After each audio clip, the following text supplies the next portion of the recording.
अब एएनएस का last chapter Adreno receptor antagonist. Adreno receptor antagonist क्या होते हैं? जो ब्लॉक करते हैं एड्रीनो रिसेप्टर्स को। एड्रीनो रिसेप्टर्स कौन से थे? अल्फ़ा और बीटा थे। जो अल्फ़ा ब्लॉकर्स हैं उनमें नॉन सेलेक्टिव, इरिवर्सिबल और रिवर्सिबल एंटागोनिस्ट हैं। जो इरिवर्सिबल एंटागोनिस्ट है उसमें फिनोक्सीबेंजामाइन। फिनोक्सीबेंजामाइन क्योंकि इरिवर्सिबल है तो ये लॉन्ग एक्टिंग ड्रग है, क्योंकि इसने इरिवर्सिबली ब्लॉक कर देना होता है एड्रीनो रिसेप्टर्स को। अब इसका ड्यूरेशन ऑफ एक्शन कितना है? 24 से 48 आवर्स है। जो हमारे पास रिवर्सिबल एंटागोनिस्ट हैं उसमें हमारे पास फेंटोलामाइन, क्योंकि रिवर्सिबल है, ये रिवर्स हो सकता है, तो ये है कॉम्पिटिटिव फार्माकोलॉजिकल एंटागोनिस्ट। यानी आप एगोनिस्ट ज़्यादा करोगे तो ये रिवर्स भी हो सकता है। ये शॉर्ट एक्टिंग होता है, इसका ड्यूरेशन कितना होता है? 2 to 4 आवर्स होता है। जो हमारे पास इरिवर्सिबल फिनोक्सीबेंजामाइन था ये स्लाइटली अल्फ़ा 1 सेलेक्टिव होता है। जो रिवर्सिबल था ये डिस्टिंग्विश नहीं कर सकता between alpha 1 and alpha 2 receptors. जो हमारे पास अल्फ़ा 1 सेलेक्टिव एंटागोनिस्ट है वो है पैराजोसिन। अगर कोई एमसीक्यू आता है और उसमें हमें पता है कि उसका आंसर क्या है, अल्फ़ा 1 सेलेक्टिव एंटागोनिस्ट है, मगर उसमें पैराजोसिन नहीं लिखा हुआ, तो जिसके लास्ट पे सिन लिखा हुआ है आपने वो मार्क करना है, क्योंकि वो क्या है? अल्फ़ा 1 सेलेक्टिव एंटागोनिस्ट है। अल्फ़ा 2 सेलेक्टिव कौन सा है? यूहिम्बिन है। हमारे पास बीटा ब्लॉकर्स जो होते हैं उनके एंड पे ऑल आता है। जो नॉन सेलेक्टिव है वो है प्रोप्रानोलोल, जो बीटा 1 बीटा 2 दोनों पे एक्ट करेगा। जो बीटा 1 सेलेक्टिव है वो है मेटोप्रोलोल। ये जो सारी बॉक्स में ड्रग्स लिखी होती हैं ये इसकी प्रोटोटाइप ड्रग्स होती हैं, ठीक है। अच्छा, अब जो मेटोप्रोलोल होता है ये इन्वर्स एगोनिस्ट होता है। जो बीटा 2 सेलेक्टिव है वो है ब्यूटॉक्सीमाइन। अब हम करेंगे एपिनेफ्रीन रिवर्सल। अभी हमने अल्फ़ा रिसेप्टर्स को ब्लॉक नहीं किया हुआ, एपिनेफ्रीन को लार्ज डोज में दिया, उसने क्या करवाया? अल्फ़ा रिसेप्टर्स पे एक्ट करने के बाद वाजो कॉन्स्ट्रिक्शन करवाई और ब्लड प्रेशर को ज़्यादा करवा दिया। ये इसके अफेक्ट को हम कहते हैं नेट प्रेशर अफेक्ट। ये किस वजह से आया है? अल्फ़ा रिसेप्टर्स की वजह से आया है, यानी नेट इंक्रीज अफेक्ट। अब क्या हुआ है? हमने अल्फ़ा रिसेप्टर्स को ब्लॉक करवा दिया। जो एपिनेफ्रीन है वो तो सारे रिसेप्टर्स पे एक्ट करती है ना, अल्फ़ा पे भी बीटा पे भी। अगर अल्फ़ा रिसेप्टर्स ब्लॉक हो गए तो वो बीटा पे एक्ट करेगी। बीटा पे एक्ट करने के बाद ये वेसल्स की वाजो डायलेशन करवा देगी और हमारे पास ब्लड प्रेशर जो है वो फॉल कर जाएगा। इसको कहते हैं net depressor response, net decrease effect, which is due to beta receptors.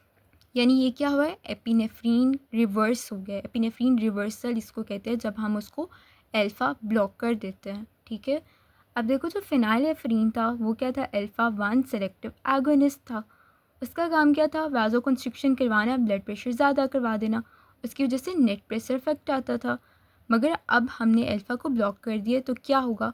कोई भी इस तरह का इफेक्ट नहीं आ रहा, ठीक है।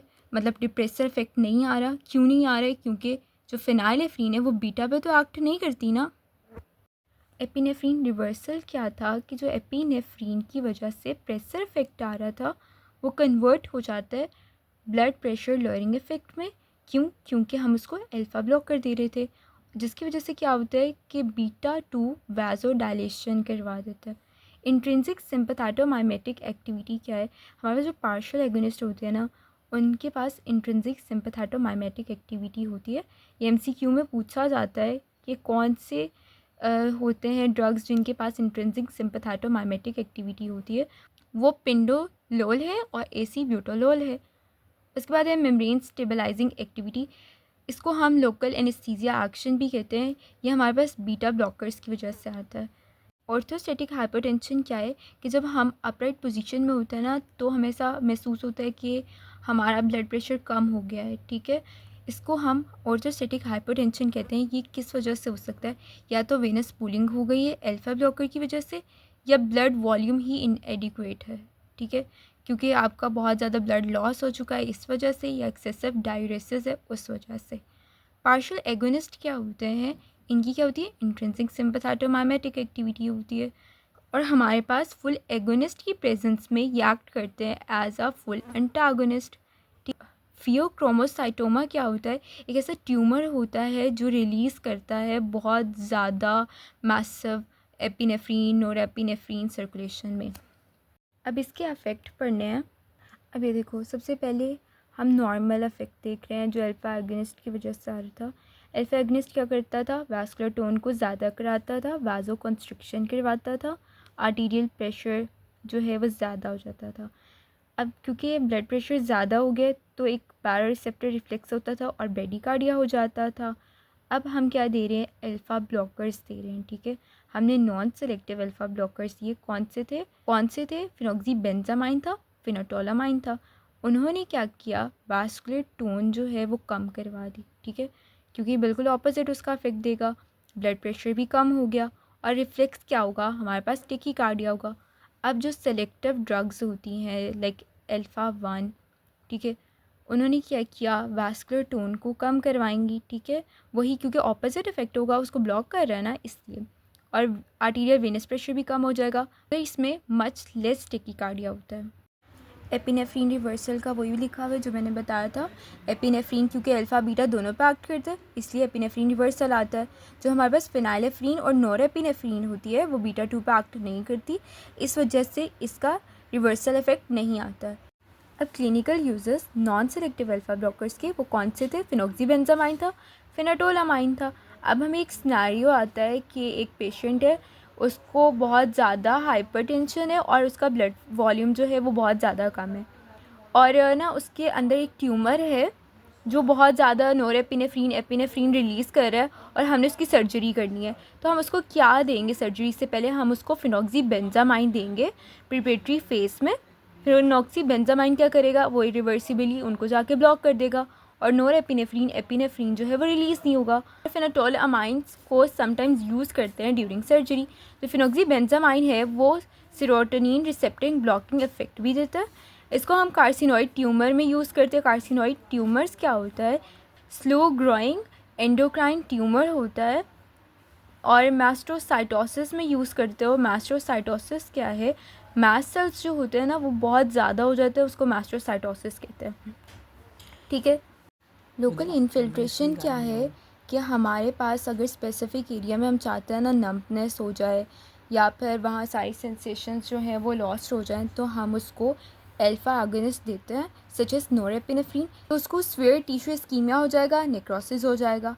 तो हम क्या देते हैं, उसको फिनाटोलामाइन देते हैं ताकि इसको रिवर्स करा सकें और प्रिवेंट कर सके टिश्यू डैमेज को। हमने पढ़ा था ना कि जो एम्फीटामीन्स होते हैं, कोकीन होता है, फिनाइल प्रोपाइल अमाइन होते हैं, ये क्या करवाते हैं, कैटेकोलामीन रिलीज़ ज़्यादा करवाते हैं, जिसकी वजह से स्वेयर हाइपरटेंशन हो सकता है। तो हम क्या करेंगे, अल्फ़ा ब्लॉकर्स देंगे ताकि हमारे पास हाइपरटेंशन जो है उसको ट्रीट कर सके। अब सडन सेसेशन ऑफ क्लोनिडीन, ये बहुत ज़्यादा इम्पॉर्टेंट है। एक बंदा था वो क्लोनिडीन थेरेपी ले रहा है। क्लोनिडीन क्या है, अल्फ़ा 2 एगोनिस्ट है। इस एगोनिस्ट ने क्या करना है, हमारे पास जो नर्व टर्मिनल्स होती थी उन पे अल्फ़ा 2 रिसेप्टर्स को जाके स्टिमुलेट करना होता था। अल्फ़ा 2 रिसेप्टर्स ऑटो रिसेप्टर्स थे, इन्होंने नेगेटिव फीडबैक करवाना होता था जिसने कैटेकोलामीन रिलीज़ को कम करवाना होता था। अब ये एक्ट जब कर रहा होता है ना तो ये क्या क्रॉस करवाता है, डाउन रेगुलेशन करवाता है। अब सोचो कि क्लोनिडीन को अचानक से विड्रॉल कर लिया, यानी पुलिसमैन को हटा दिया, तो क्या होगा, सिंपैथेटिक डिस्चार्ज बहुत ज़्यादा हो जाएगा। वो क्या कॉज करवाएगा, रिबाउंड हाइपरटेंशन करवाएगा। ट्रीटमेंट क्या है, हम उसको फिनाटोलामाइन देंगे। रिनॉइड फिनोमिना में अल्फ़ा ब्लॉकर्स देते हो और हमारे पास इरेक्टाइल डिसफंक्शन में यूहिम्बिन देते हो। सिलेक्टिव अल्फ़ा ब्लॉकर्स कौन से हैं, पैराजोसन, डॉक्साजोसन, टाराजोसन। इसको ऐसे याद कर लो, 13 दोस्त परवेज। ये यूज होता है हाइपरटेंशन में। क्यों, क्योंकि ये क्या थे, अल्फ़ा 1 सिलेक्टिव ड्रग्स थे जिन्होंने क्या करवाना है, हमारे पास वाजो कंस्ट्रक्शन नहीं होने देंगे, वाजो डायलेशन हो जाएगी और हमें हाइपरटेंशन हो जाएगी। ठीक है, जो अल्फ़ा ब्लॉकर्स होते हैं जैसे सिलोडोसन, ये हम यूज़ करते हैं अगर हमने रिड्यूस करनी है यूरिनरी हेजिटेंसी या फिर यूरिनरी रिटेंशन इन बिनाइन प्रोस्टेटिक हाइपरप्लेजिया वाले पर्सन में। क्योंकि देखो ये अल्फ़ा 1 सिलेक्टिव एगोनिस्ट ने क्या करवाना होता था, हमारे पास प्रोस्टेट की कॉन्ट्रैक्शन करवानी होती है, मगर यहाँ क्या करवाएगा वो, क्योंकि ब्लॉकर्स दे रहे हो तो रिलैक्सेशन करवाएगा। टॉक्सिसिटीज़ की क्या है, इसकी टॉक्सिसिटी यही है कि ऑर्थोस्टेटिक हाइपोटेंशन उस बंदे को हो सकती है। अब इसमें रिफ्लेक्स टेकीकार्डिया हो रहा था, नॉन सेलेक्टिव करवा रहे थे, मगर ये लेस कॉमन होता है जब आप उसको अल्फ़ा 1 सेलेक्टिव ब्लॉकर्स देते हो। अगर आप इसका ऑरल एडमिनिस्ट्रेशन करवाते हो तो ये नोज़िया वॉमिटिंग कॉज करवाता है। अब एक XCQ आता है कि फ़र्स्ट डोज फिनोमिना क्या होता है। देखो, अगर आप एक बंदे को अल्फ़ा सेलेक्टिव एंटागोनिस्ट दे रहे हो ना, तो वो क्या कॉज करवाएगा, वो आपके पास वेसल्स को डायलेट करवा देगा, पेरिफेरल वेस्कुलर रेजिस्टेंस को कम करवा देगा, वेनस पूलिंग हो जाती है और वो आपको ऑर्थोस्टैटिक हाइपोटेंशन करवाएगा। ठीक है, इसी वजह से हम क्या करते हैं कि पेशेंट को जो फर्स्ट डोज होती है वो कम देते हो, और साथ क्या कहते हैं उसको कि आपने सोने से पहले, बेड पे जाने से पहले जो है वो उसको लेना है। जितनी भी बीटा ब्लॉकिंग ड्रग्स हैं वो सारी की सारी जो हैं वो कॉम्पिटिटिव फार्माकोलॉजिकल एंटागनिस्ट है। जो प्रोप्रानोलोल है वो प्रोटोटाइप ड्रग है। हमारे पास इन्वर्स एगोनिस्ट कौन से, मेटोप्रोलोल है और बेटाजोलोल है। रिसेप्टर सेलेक्टिविटी जो बीटा 1 सेलेक्टिव ड्रग्स हैं वो कौन सी हैं, एसीब्यूटोलोल, एटिनोलोल, एस्मोलोल और मेटोप्रोलोल है। जो हमारे पास नेडोलोल, प्रोप्रानोलोल, टाइमोलोल है, ये नॉन सेलेक्टिव बीटा ब्लॉकर्स होते हैं।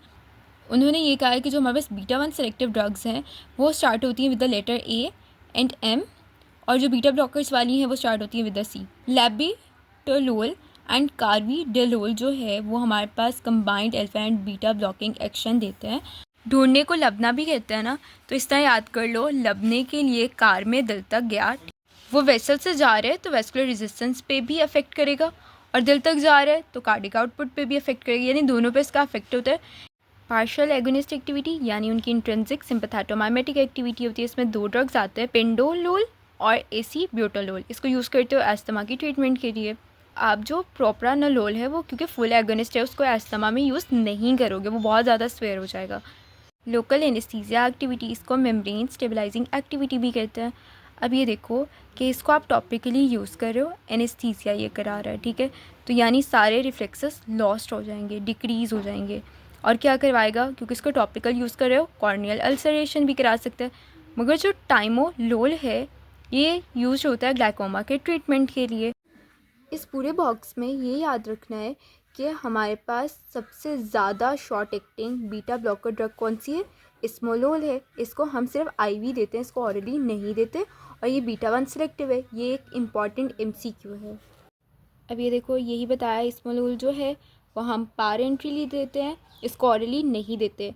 जो एसीब्यूटोलोल है, एटिनोलोल है, नाडोलोल है, ये हमारे पास CNS में पेनिट्रेट नहीं करती हैं, ठीक है, ये CNS में एंटर नहीं होती हैं। अब है इफेक्ट और क्लिनिकल यूजेस। अगर आपको बीटा एगोनिस्ट के इफेक्ट्स याद होंगे तो आप उसी को रिवर्स करके यहाँ लिख सकते हो। अब ये देखो, जो हमारे पास बीटा ब्लॉकर होते हैं हम उसको हाइपरटेंशन में यूज़ करते हैं। बीटा ब्लॉकर्स ने हमारे पास कार्डिक आउटपुट को एक कम करना होता है। एक प्रोप्रानोलोल जो होता है उसने एंजियोटेंसिन के थ्रू जो है हमारे पास हाइपोटेंशन करवानी होती है। अब ये देखो, ये कैसे कॉज करवा रहा है। प्रोप्रानोलोल क्या है, बीटा ब्लॉकर है। इसने एक तो कार्डिक आउटपुट को कम किया और क्या करवाएगा, रेनिन रिलीज़ को भी कम करवाएगा। हमारे पास रेनिन रिलीज़ कम हुआ, एंजियोटेंसिन 2 जो है वो भी कम हो गया और एल्डोस्टेरोन लेवल भी कम हो गया। एंजियोटेंसिन 2 ने क्या करवानी होती थी, वैसल्स की कॉन्स्ट्रिक्शन करवानी होती थी। जब वैसल्स कॉन्स्ट्रिक्ट ही नहीं होंगे, वैसल डायलेशन हो जाएगी तो हमें हाइपोटेंशन हो जाएगी। इस तरह हम प्रोप्रानोलोल को यूज़ करते हैं एज एन एंटी हाइपरटेंसिव। और अब देखो, जो बीटा एगोनिस्ट थे उन्होंने फोर्स ऑफ कंट्रैक्शन ज़्यादा करवानी होती थी और इतनी ज़्यादा हो जाती थी कि एरिदमिया हो जाता था। तो बीटा ब्लॉकर्स को एरिदमिया और एंजाइना के लिए यूज़ कर सकते हो ना। ये दूसरा हमारे पास क्रॉनिक हार्ट फेलियर में भी यूज़ होता है, not for acute heart failure, ठीक है। बीटा ब्लॉकर्स होते हैं वो रिड्यूस करते हैं मोर्टालिटी को, यानी डेथ रेट को और मॉर्बिडिटी डिजीज़ को, और इसको यूज़ करते हैं हम क्रॉनिक हार्ट फेलियर में। इसका एक और पैराडॉक्सल बेनिफिट है, वो किस में है, COPD में है। पीछे पढ़ा था ना, जो पार्शियल एगोनिस्ट होते हैं जिनकी इंट्रिंसिक सिंपैथोमाइमेटिक एक्टिविटी होती है वो यूज़ करते हैं अस्थमा और COPD में, ठीक है। जो फियोक्रोमोसाइटोमा है उसको भी हम यूज़ कर उसको भी हम जो फियोक्रोमोसाइटोमा है वो समटाइम्स फियोक्रोमोसाइटोमा को समटाइम्स ट्रीट हम करते हैं लेबिटोलोल के साथ, ठीक है। जब हमारे पास क्या हो, ट्यूमर हमारे पास एपिनेफ्रीन और एपिनेफ्रीन दोनों को प्रोड्यूस कर रहा हो, जब हमारे पास ट्यूमर एपिनेफ्रीन और नॉरएपिनेफ्रीन दोनों को बहुत ज़्यादा जो है वो प्रोड्यूस कर रहा हो, तो हम लेबिटोलोल भी यूज़ कर सकते हैं फियोक्रोमोसाइटोमा के ट्रीटमेंट के लिए। जब हमारे पास ट्यूमर एपिनेफ्रीन और नॉरएपिनेफ्रीन बहुत ज़्यादा प्रोड्यूस कर रहा होता है तो हम फियोक्रोमोसाइटोमा के लिए लेबिटोलोल भी समटाइम्स यूज़ कर सकते हैं। इसकी टॉक्सिसिटी क्या होती है, क्योंकि बीटा ब्लॉकर है तो ब्रेडिकार्डिया करवाएगा, हार्ट रेट को कम करवा देगा, एवी ब्लॉक भी करवा सकता है और हार्ट फेलियर भी करवा सकता है। अब ये देखो, जो बीटा 1 है वो हमारे पास हार्ट और जेजी सेल्स पे होता था, ठीक है। एगोनिस्ट क्या कराते थे, हार्ट रेट को भी ज़्यादा करवा रहे थे, रेनिन रिलीज़ को भी ज़्यादा करवा रहे थे। जब हम उसका एंटागोनिस्ट देंगे तो वो हार्ट रेट को भी कम करवा देगा, ब्रेडिकार्डिया करवा देगा, जेजी सेल्स से रेनिन रिलीज़ कम करवाएगा, जिस वजह से वाजो डायलेशन हो जाएगी, क्योंकि एंजियोटेंसिन लेवल भी कम हो गया, एल्डोस्टेरोन लेवल भी कम हो जाएगा। इंसुलिन रिलीज़ पे क्या इफेक्ट होगा, एगोनिस्ट ज़्यादा करवाते थे, हमारे पास एंटागोनिस्ट क्या करवाएंगे, डिक्रीज़ करवा देंगे। लीवर पे क्या होगा, लीवर जो है एगोनिस्ट की प्रेजेंस में ग्लाइकोजिनोलाइसिस करवाता था, जब हमारे पास एंटागोनिस्ट होगा तो ये इम्पेयर्ड हो जाएगा, जो ग्लूकोज हमारे पास ब्लड में आ रही थी और पोटेशियम जो आ रहा था वो इम्पेयर्ड हो जाएगा। हमारे पास जो एगोनिस्ट है वो ट्रेमर्स कॉज करवाता है और जो हमारे पास एंटागोनिस्ट होता है वो उसको ट्रीट करता है। अब करेंगे ग्लाइकोमा का ट्रीटमेंट। बीटा ब्लॉकर्स जो थे उसमें टाइमोलोल था जिसको हम यूज़ करते थे। टाइमोलोल क्या था, नॉन सेलेक्टिव बीटा ब्लॉकर था। हमारे पास सिलरी एपिथेलियम पे बीटा रिसेप्टर्स होते हैं, तो ये क्या करेगा, उसको जाके ब्लॉक करवाएगा और डिक्रीज़ करवा देगा एक्वस ह्यूमरस की सिक्रीशंस को। प्रोस्टाग्लैंडिन में लैटानो प्रोस्टाट, ऐसे याद कर लो इस ड्रग को, लाते नहीं मारो प्रोस्ट को, प्रोस्ट इसमें है ना, प्रोस्टाग्लैंडिन में भी प्रोस्ट है, इसमें भी प्रोस्ट आ जाएगा, ठीक है, लाटा नो प्रोस्ट, ठीक है। ये क्या करवाएगा, इंक्रीज़ करवाएगा एक्वस आउटफ्लो को। ये जो सारी ड्रग्स होती हैं ये हम टॉपिकली बेसिकली यूज़ करते हैं, ठीक है। कॉलिनोमाइमेटिक ड्रग्स कौन सी हुई, पाइलोकार्पिन, फाइजोस्टिगमिन। इन्होंने क्या करना है, सिलरी मसल्स की कॉन्ट्रैक्शन करवानी है, ट्रिबैकुलर मैशवर्क को ओपन कर देंगे और आउटफ्लो को ज़्यादा करवा देंगे। जो अल्फा एगोनिस्ट है उसमें एपिनेफ्रीन है, इसने भी क्या करवाना है, इंक्रीज़ कराना है आउटफ्लो को। जो अल्फा 2 सेलेक्टिव एगोनिस्ट है एप्राक्लोनिडीन और ब्राइमोनिडीन, इन्होंने डिक्रीज़ करवानी होती है एक्वस सिक्रीशंस को। कार्बोनिक एनहाइड्रेज इनिबिटर एसिटाजोलामाइड याद कर लो, क्योंकि हमारे पास HCO3 ही लैक हो जाएगा। ऑस्मोटिक एजेंट कौन सा, मैनाटोल, जो रिमूव करेगा वाटर को फ्रॉम द आइस। इसको याद करने का तरीका ये है BPACO। बेसिकली एंड पे अब हमने ये समरी करनी है, ठीक है। हमारे पास नॉन सेलेक्टिव अल्फा ब्लॉकर्स कौन से थे, फिनोक्सीबेंजामाइन था, फेनाटोलामाइन था। इन दोनों को हम यूज़ करते थे फियोक्रोमोसाइटोमा के लिए। अब एक बंदे को हमने ज़्यादा सारी अल्फा एगोनिस्ट ड्रग दे दी है तो हम उसको एंटीडोट क्या देंगे, फेनाटोलामाइन देंगे, ठीक है। और जो फिनोक्सीबेंजामाइन है इसको कार्सिनोइड ट्यूमर, मास्टोसाइटोसिस और रेनाइट फिनोमिना के लिए भी यूज़ करते थे। लॉन्ग एक्टिंग इन दोनों में से कौन सी है, फिनोक्सीबेंजामाइन है। फिनोटोलामाइन जो है वो 2 to 4 आवर्स एक्ट करती है। अब अल्फा सेलेक्टिव ब्लॉकर्स कौन से हैं, पैराजोसिन है। पैराजोसिन किस लिए यूज़ करोगे, हाइपरटेंशन के लिए यूज़ करोगे। बेसिकली अल्फा ब्लॉकर्स है ना, अल्फा किस पे एक्ट करते थे, वेसल्स पे एक्ट करते थे। अल्फा 1 उसने उनकी कॉन्स्ट्रिक्शन करवानी होती थी। पैराजोसिन दोगे वो इनहिबिट करेंगे, वाजोडाइलेशन करवा देंगे, हाइपरटेंशन करवा देंगे, इसलिए उसको हाइपरटेंशन में यूज़ करोगे। और बिनाइन प्रोस्टेटिक हाइपरप्लेजिया में यूज़ करोगे, ठीक है, क्योंकि ये क्या करवाएगा, रिलैक्सेशन करवा देगा। लो नोडोसिन, ये हमारे पास स्पेसिफिक बिनाइन प्रोस्टेटिक हाइपरप्लेजिया वाले बंदे को देते हो। और अल्फा 2 सेलेक्टिव ब्लॉकर्स कौन से थे, यूहेम्बिन, जो इरेक्टाइल डिसफंक्शन वाले पेशेंट में दोगे। Non selective beta blocker propranolol था। अब ये आप कहाँ यूज़ करोगे, हाइपरटेंशन में यूज़ करोगे, कार्डिक आउटपुट कम कर रहा है, रेनिन रिलीज कम करवाएगा, एंजियोटेंसिन 2 भी कम बनेगा और वहाँ वाजोडाइलेशन हो जाएगी। एंजाइना एरिथमिया में यूज़ करोगे, थायरोटॉक्सिकोसिस में, ट्रैमर्स में यूज़ करोगे, स्टेट फ्राइट और माइग्रेन में यूज़ करोगे। टाइमोलोल ग्लाइकोमा में यूज़ करोगे। नेडोलोल पार्शियल एगोनिस्ट है, इसकी इंट्रिंसिक सिंपैथेटोमाइमेटिक एक्टिविटी है और होता है एस्थमा वाले पेशेंट में। नेडोलोल है, इसका लेस CNS इफेक्ट होता है। Beta 1 selective blockers, beta receptors कहाँ होते हैं, हार्ट पे होते हैं और जेजी सेल्स पे होते हैं, तो इसको यूज़ कर सकते हैं हम हाइपरटेंशन, एंजाइना और एरिथमिया वाली डिजीज़ में। और हम कौन सी ड्रग यूज़ करते हैं, एटिनोलोल। एस्मोलोल जो होता है वो शॉर्ट एक्टिंग होता है, उसको IV देते हैं। ये हम हाइपरटेंसिव एमरजेंसी में यूज़ कर सकते हैं। जो मेटोप्रोलोल है ये इन्वर्स एगोनिस्ट होता है। Alpha plus beta blocker drugs कौन सी होती हैं, लैबिटोलोल और कार्बिटोलोल होती हैं। जो लैबिटोलोल होती है वो हम हाइपरटेंसिव इमरजेंसी में यूज़ करते हैं। जो कार्बिटोलोल है वो हार्ट फेलियर में यूज़ करते हो। दिल से याद रखो कि हार्ट फेलियर में ही आएगा।